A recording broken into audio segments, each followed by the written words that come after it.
Hello મિત્રો, તો કેમ છો તમે બધા? મજામાં? આઈ હોપ કે તમે બધા મજામાં છો. હું પણ મજામાં છું. તો આજે હું ફ્રી હતી એટલે મારી બેનને કહું ચાલ આપણે જઈએ માર્કેટમાં, આટો મારતા આવી અને જોતા આવી.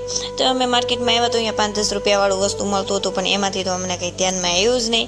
એટલે એમાંથી જોઈને રખડીને અમને લાગી ગઈ ભૂખ. તો મેં કીધું હાલ આપણે જઈએ પાણીપુરી ખાવા માટે. તો અમે બે બહેનો આવી ગયું હતું પાણીપુરી ખાવા માટે. તો છોકરીઓને તો પાણીપુરી ખાધા વગર તો હાલે જ નહીં, કારણ કે પાણીપુરી ખાવા તો જોઈએ તે. એટલે પાણીપુરી કોઈ છોકરીની ફેવરેટ છે તો કોમેન્ટ કરી આપજો. અને પછી માર્કેટમાંથી લઈ લીધી આપણે સ્ટ્રોબેરી, કારણ કે અત્યારે ટ્રેન્ડિંગમાં સ્ટ્રોબેરી ચોકલેટનું તો હાલે જ છે.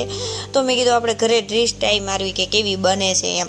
તો આપણે લેતા આવ્યા ઘરે, અને જો ઘરે આવીને મેં તો કટ કરવા માટે સ્ટ્રોબેરી કાચનો ગ્લાસ લઈ લીધો, અને આપણે એ રીતના શન કરી ટ્રાય મારવી કે કેવી બને છે. જો કે આપથી એવી બહાર જેવી તો ન જ બને, પણ તોય મેં કીધું આપણે ટ્રાય મારવી.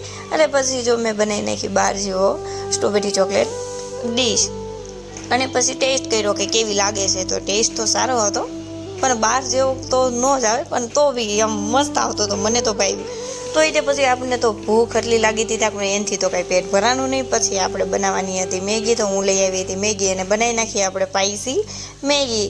અને પછી મેગી તો ખાતા ખાતા આપણે એની આરે લઈ લીધું હતું બબલું. તો આપણે ખીચડી બબલું લઈ લીધું અને એની આરે ખાધું. ખાવાની તો બહુ જ મજા આવી ગઈ. મેગી તે બહુ મસ્ત સ્પાઈસી બની હતી. અને like, share, subscribe. Bye bye.